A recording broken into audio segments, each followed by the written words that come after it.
Whoa. I'm running short of words right now, but I cannot afford this because I have to speak. Thank you so much for all the love, for all the warmth. Thank you for accepting me. Thank you very much.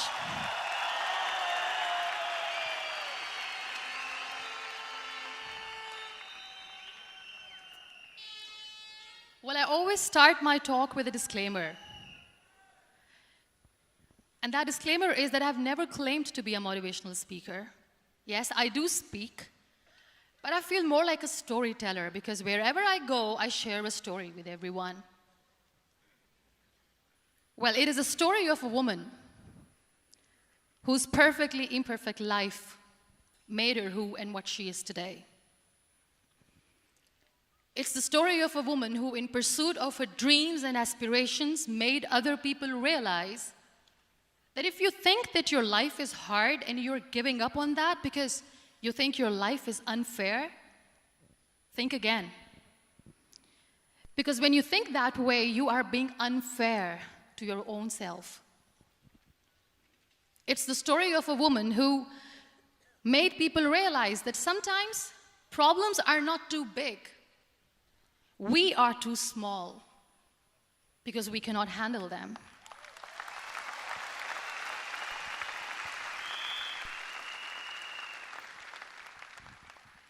It is the story of a woman who with time realized that real happiness doesn't lie in success, money, fame. It lies within.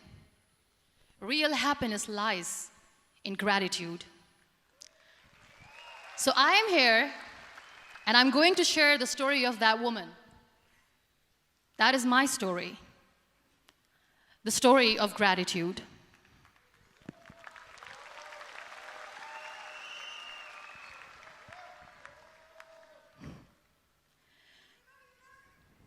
I love you too. I love you all. I believe in the power of words. Many people speak before they think. But I know the value of words. The words can make you, break you, they can heal your soul, they can damage you forever. So I always try to use the positive words in my life wherever I go. They call it adversity, I call it opportunity. They call it weakness, I call it strength. They call me disabled, I call myself differently abled. They see my disability. They see my disability, I see my ability. There are some incidents that happen in your life, and those incidents are so strong that they change your DNA. Those incidents or accidents are so strong that they break you physically. They deform your body, but they transform your soul.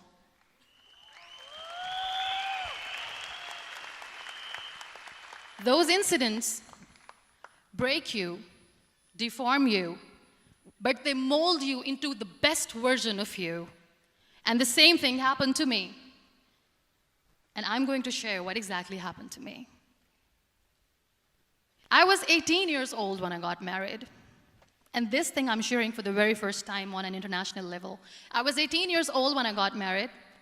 I belonged to a very conservative family, a Baloch family, where good daughters never say no to their parents. My father wanted me to get married. And all I said was, if that makes you happy, I'll say yes. And of course, it was never a happy marriage. Just about after 2 years of getting married, about 9 years ago, I met a car accident. Somehow my husband fell asleep and the car fell in the ditch. He managed to jump out, saved himself. I'm happy for him. But I stayed inside the car and I sustained a lot of injuries. The list is a bit long. Don't get scared. I'm perfectly fine now. Radius ulna of my right arm were fractured. The wrist was fractured. Shoulder bone and collarbone were fractured. My whole rib cage got fractured. And because of the rib cage injury, lungs and liver were badly injured. I couldn't breathe. I lost urine and bowel control. That's why I have to wear the bag wherever I go. But that injury that changed me and my life completely as a person and my perception towards living my life was the spine injury.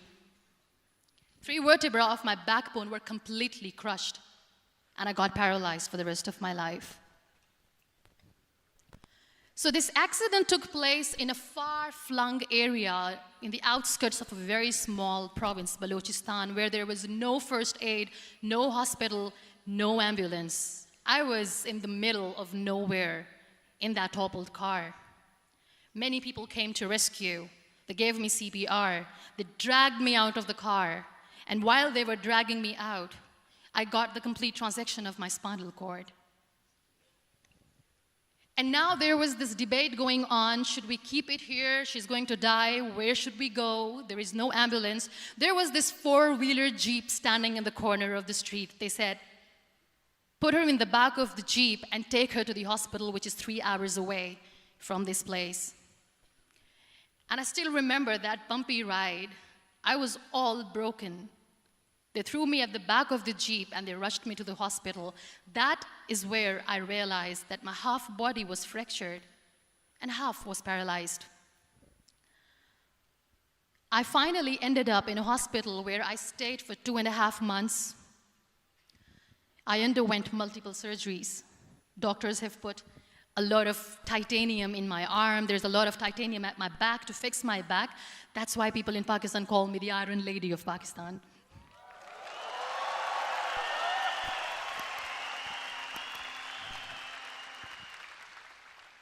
Sometimes I wonder how easy it is for me to describe all this all over again. And somebody has rightly said that when you share your story and it doesn't make you cry, that means you have healed.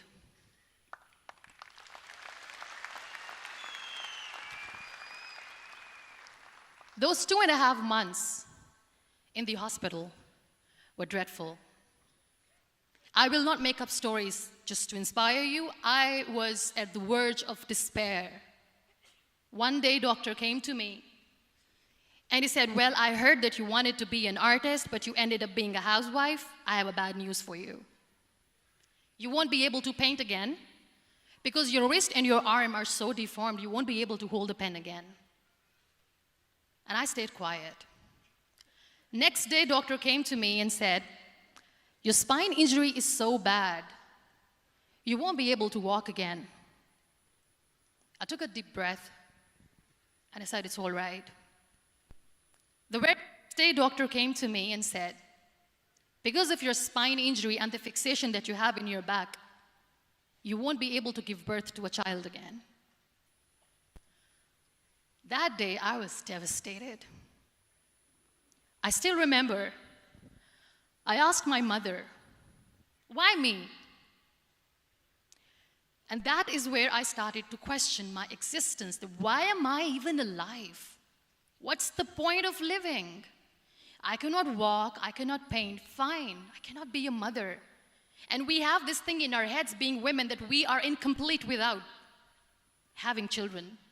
I am going to be an incomplete woman for the rest of my life. What's the point? People are scared. They think I will get divorced. What is going to happen to me? Why me? Why am I alive? We all try to chase this tunnel. We all do this because we see light in the end of the tunnel, which keeps us going. My dear friends, in my situation, there was a tunnel that I had to roll on, but there was no light. And that is where I realized that the words have the power to heal the soul. My mother said to me, this too shall pass. God has a greater plan for you. I don't know what it is, but He surely has.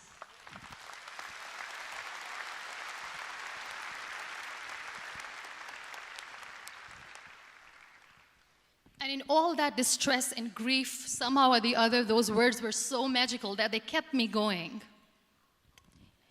I was trying to put that smile on my face all the time, was hiding. It was so hard to hide the pain, which was there. But all I knew was that if I will give up, my mother and my brothers will give up too. I cannot see them crying with me. So what kept me going was, one day I asked my brothers, I know I have a deformed hand, but I'm tired of looking at these white walls in the hospital and wearing these white scrubs. I'm getting tired of this. I want to add more colors to my life. I want to do something. Bring me some colors. Bring me some small canvas. I want to paint. So the very first painting I made was on my deathbed, where I painted for the very first time. It was not just an art piece or just my passion. It was my therapy. What an amazing therapy it was. Without uttering a single word, I could paint my heart out. I could share my story. People used to come and say, what lovely painting, so much color. Nobody could see the grief in it. Only I could. So that's how I spent 2.5 months in my hospital, crying, never complaining or whining, but painting. And then I was discharged, and I went back home. And I went back home, and I realized that I have developed a lot of pressure ulcers on my back and on my hip bone. I was unable to sit. There were a lot of infections in my body, a lot of allergies. So doctors wanted me to lie down on the bed straight for not 6 months, for not 1 year, for 2 years. I was bedridden, confined in that one room, looking outside the window, listening to the birds chirping, and thinking maybe there will be a time when we'll be going out with the family and enjoying the nature. That was the time where I realized how lucky people are, but they don't realize. That is the time where I realized that the day I'm going to sit, I'm going to share this pain with everyone to make them realize how blessed they are, and they don't even consider them lucky. There are always turning points in your life. There was a rebirth day that I celebrated. After 2 years and 2.5 months, when I was able to sit on a wheelchair, that was the day when I had the rebirth. I was a completely different person. I still remember the day I sat on the wheelchair for the first time, knowing that I'm never going to leave this, knowing that I won't be able to walk for the rest of my life. I saw myself in the mirror, and I talked to myself. And I still remember what I said. I cannot wait for a miracle to come and make me walk. I cannot sit in the corner of the room crying, cribbing, and begging for mercy because nobody has time. So I have to accept myself the way I am. The sooner, the better. So I applied the lip color for the first time.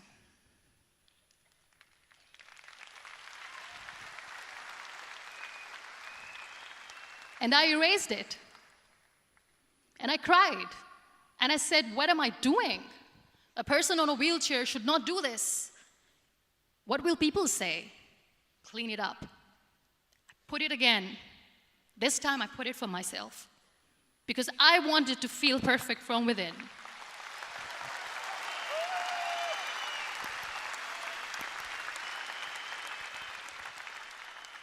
And that day I decided that I'm going to live life for myself. I am not going to be that perfect person for someone. I am just going to take this moment and I will make it perfect for myself. And you know how it all began? That day I decided that I'm going to fight my fears. We all have fears.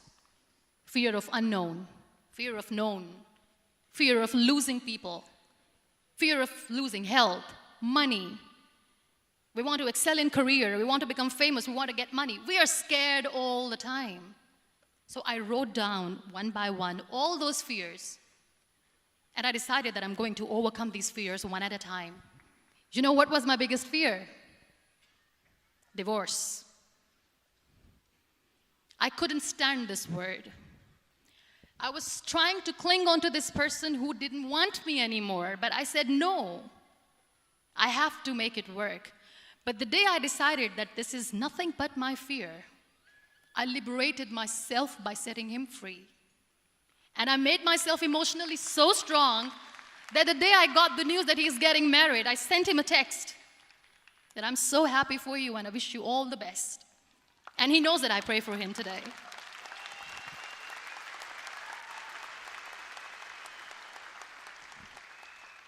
My biggest fear, number 2, was I won't be able to be a mother again. And that was quite devastating for me. But then I realized there are so many children in the world, all they want is acceptance. So there is no point of crying, just go and adopt one. And that's what I did.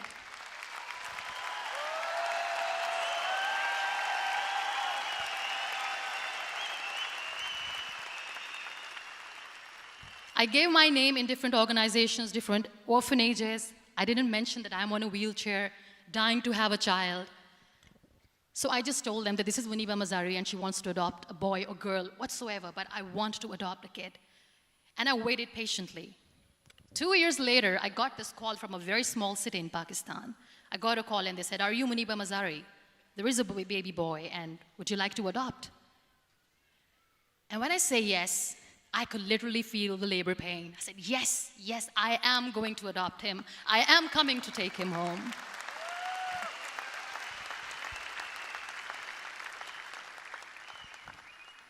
And when I reached there, the man was sitting and he was looking at me from head to toe.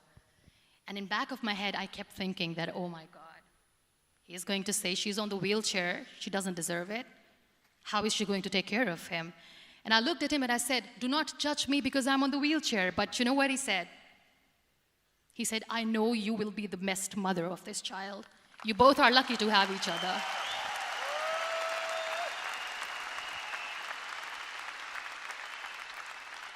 And that day, I was 2 days old, and today he's 6.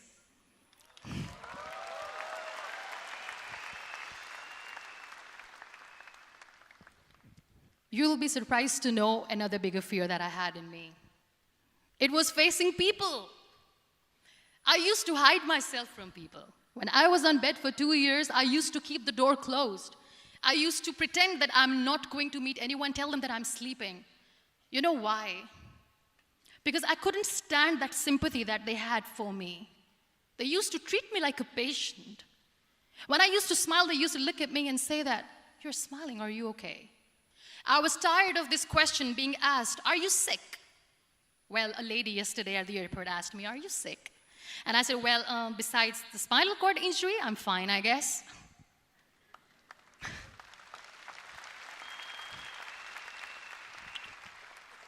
But those are really cute questions. They never used to feel cute when I was on the bed. So I used to hide myself from people, knowing that, oh my God, I'm not going to see that sympathy in their eyes. It's all right. And today I'm here speaking to all these amazing people because I have overcome the fear.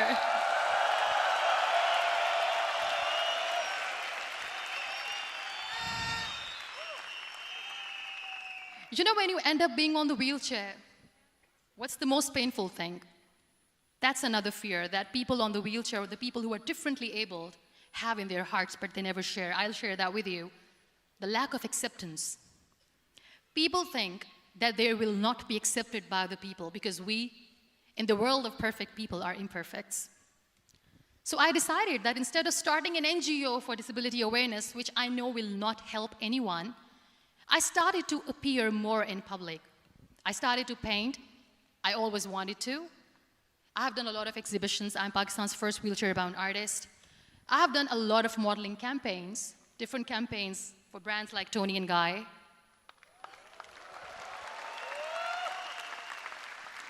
I have done some really funny, breaking the barriers kind of modeling.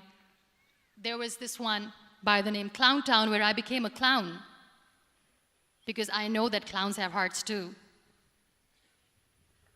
And then I also decided that if I really want to make the difference, I am not going to let people use me for their polio campaigns where they will make you a victim and an emblem of misery and mercy and will say that, you know what, give polio drops to your children or they'll become like this girl.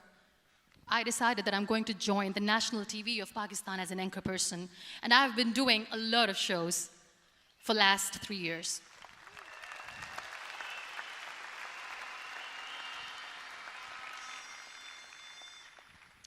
So when you accept yourself the way you are, the world recognizes you. It all starts from within. Thank you. I became the National Goodwill Ambassador for UN Women Pakistan, and now I speak for the rights of women, children. We talk about inclusion, diversity, gender equality, which is a must. I was featured in BBC 100 Women for 2015. I'm one of the Forbes 30 under 30 for 2016. And it all didn't happen alone. You all are thriving in your careers. You have bigger dreams and aspirations in life. Always remember one thing. On the road to success, there is always we, not me. Do not think that you alone can achieve things. No. There is always another person who is standing behind you, maybe not coming on the forefront, but behind you, praying for you and supporting you. Never lose that person. Never.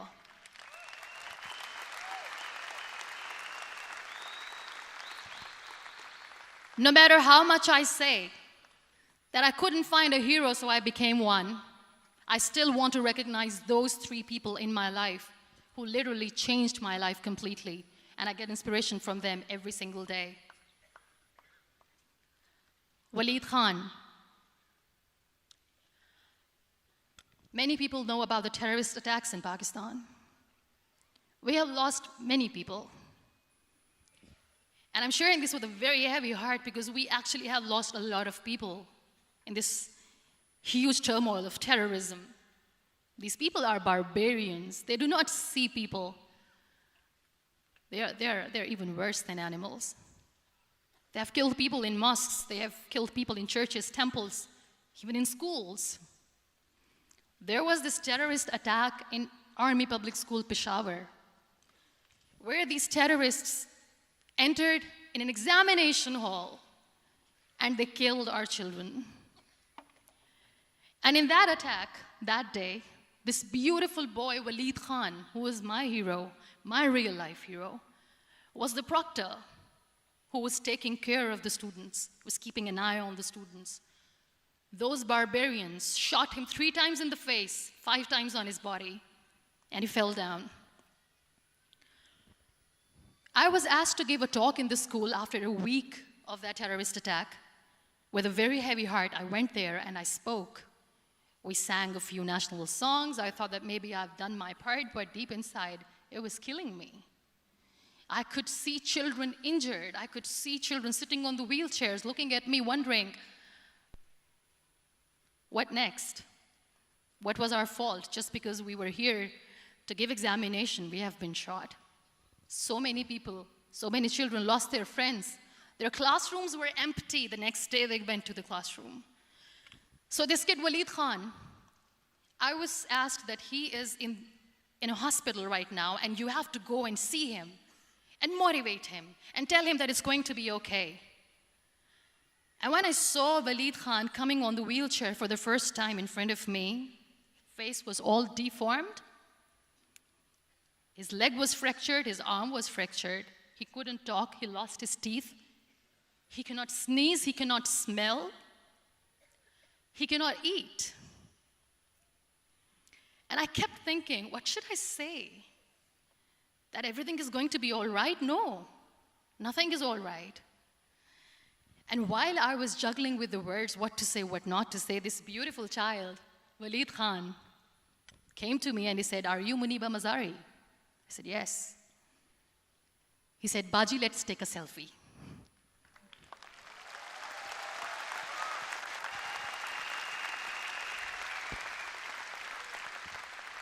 And with that beautiful, toothless smile of Waleed Khan, we took that beautiful selfie that I still have with me. I don't share that here because he was in a very bad shape that time. And that is where I realized that when I was thinking too much about his deformities, he's happy with himself. He doesn't even care. Because today he goes in the same school, and when somebody asks him that what happened to your face, why so many scars, you know what he says?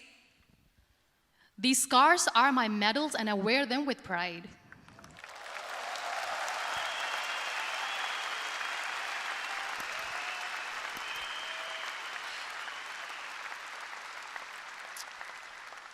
And how beautifully he says the terrorists wanted me not to study. I am going to study. I will become a doctor one day.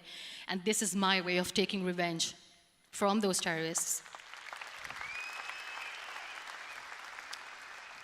Another real-life hero, of course, my son. His name is Nile, N-I-L-E, River Nile. I learned so much from this kid. The first and foremost thing is patience. How to be patient when you know that your mother cannot walk, when you know that your mother is different from the other women, when you know that your mother cannot go out and play with you, how to stay calm. He loves football. And when we got the very first football, he was 4 years old. He was super excited. I still remember he came in the room and he said, "Mom, let's play football." And he kept the ball in my feet. And he said, "Let's kick it." And that day I felt disabled. I said, "I cannot kick the ball." And I was down with the same face. He looked at me and he said, "Well, that's all right. Your legs are not working, but your hands do. Let's play catch the ball."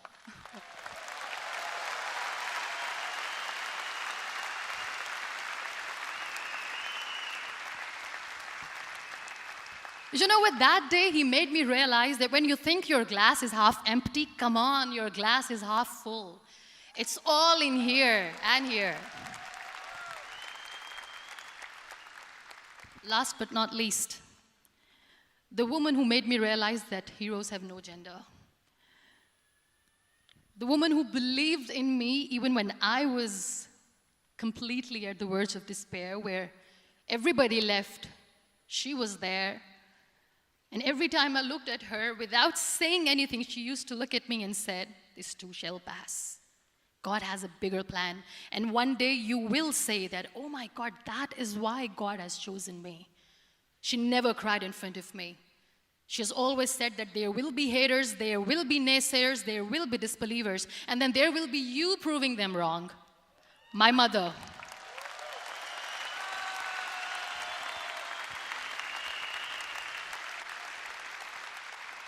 Whatever I am today, I'm nothing without her. I'm nothing without her. Thank you, Mama. I wish you were here. Thank you for making me who I am today.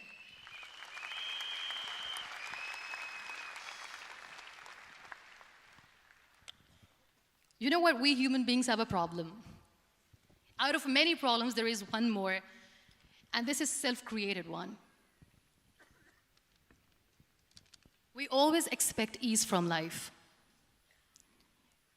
We have this amazing fantasy about life. This is how things should work. This is my plan. It should go as per my plan. If that doesn't happen, we give up. So my dear friends, let me tell you one thing. I never wanted to be on the wheelchair. Never thought of being on the wheelchair. I was always aspiring to do bigger things, but had no idea that for that I have to pay the price to be where I am today. It's a very heavy price. This life is a test and a trial, and tests are trials are never supposed to be easy. So when you are expecting ease from life, and life gives you lemons, then you make the lemonade, and then do not blame life for that, because you were expecting ease from a trial. Trials make you a stronger, better person. Life is a trial, and with time you realize that.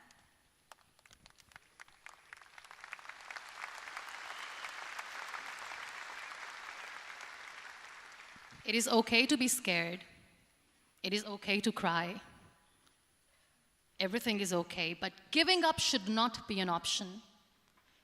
They always say that failure is not an option. Failure should be an option, because when you fail, you get up, and then you fail, and then you get up, and that keeps you going. That's how humans are strong.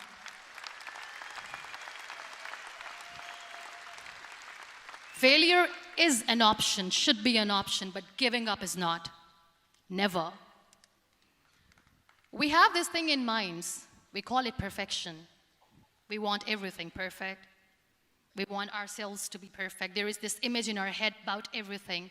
Perfect life, perfect relationships, perfect career, perfect amount of money that we need to earn no matter what. Nothing is perfect in this world.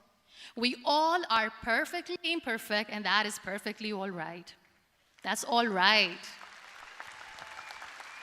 We were sent here not to become the perfect people. Those people who tell you how to look perfect, even those people are imperfect. Trying to fight this fear of looking imperfect. I used to be perfect. I still remember. I got this compliment years ago when I used to walk. Oh my God, look at you. You're fair, you're tall, you're perfect. Look at me now. You're still perfect. Only the perfect eyes can see that. Only the perfect eyes will see that. Only the perfect eyes will see that. So yes,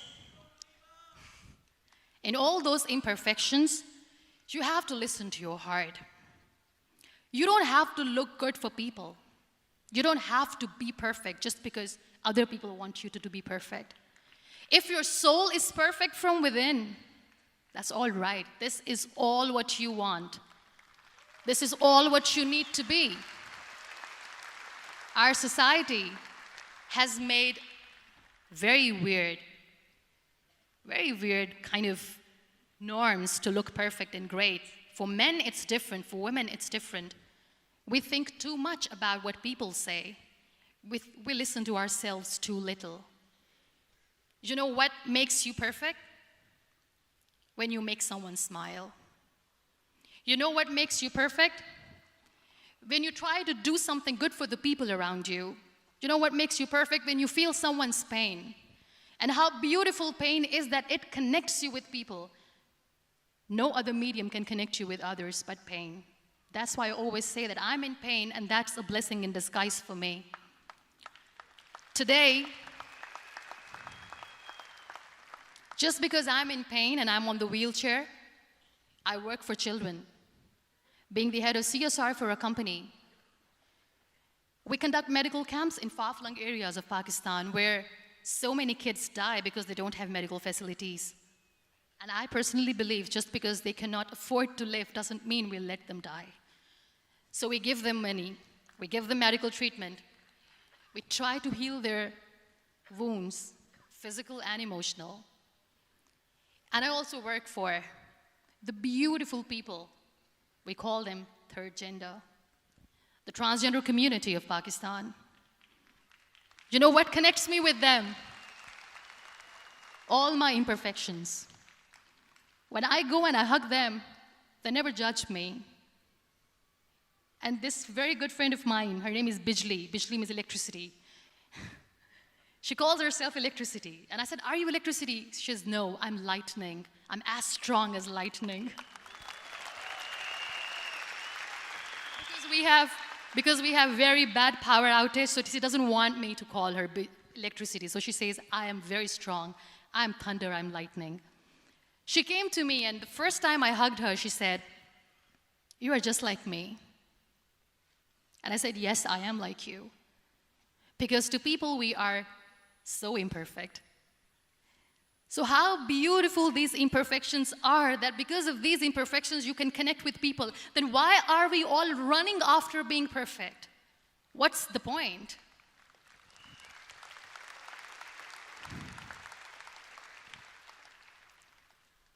Every time I go in public, I always smile. There's always a big toothy smile on my face, and people ask me, don't you get tired of smiling all the time? What's the secret? I always say one thing, that I have stopped worrying about the things that I have lost, the people that I have lost. Things and people who were meant to be with me are with me. And sometimes, somebody's absence makes you a better person. Cherish their absence. It's always a blessing in disguise. I always say that people are so lucky they don't even realize. You must be thinking, okay, you're lucky in what sense? Well, the breath that you just took was a blessing. Embrace it.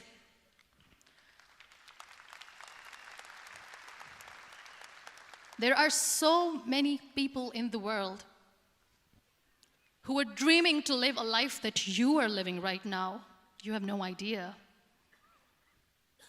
Embrace each and every breath that you are taking. Celebrate your life. Live it. Don't die before your death. We all die.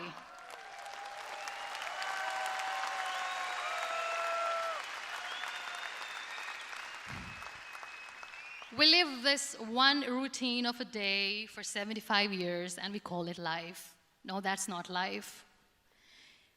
If you're still thinking why you have been sent here, if you're still juggling with the concept of why you are here, you haven't lived yet.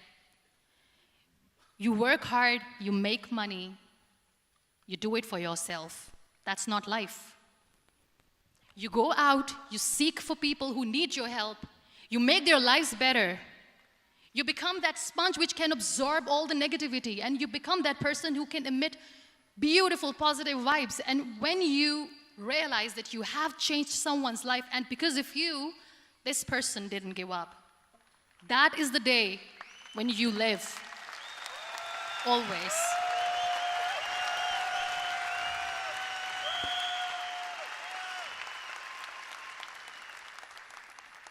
We were talking about gratitude, why I smile all the time. I cry all night when nobody sees me, because I'm a human and I have to keep the balance. And I smile all day because I know that if I will smile, I can make people smile. That keeps me going.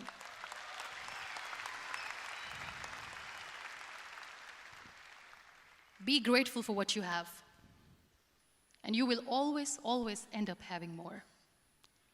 But if you'll cry and if you'll crib for the little things that you don't have or the things that you have lost, you will never ever have enough.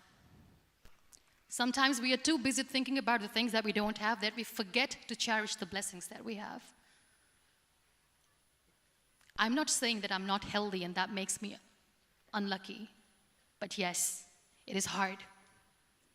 It is hard when I say that I cannot walk. It is hard to say when I wear this bag. It hurts. But I have to keep going, because never giving up is the way to live, always.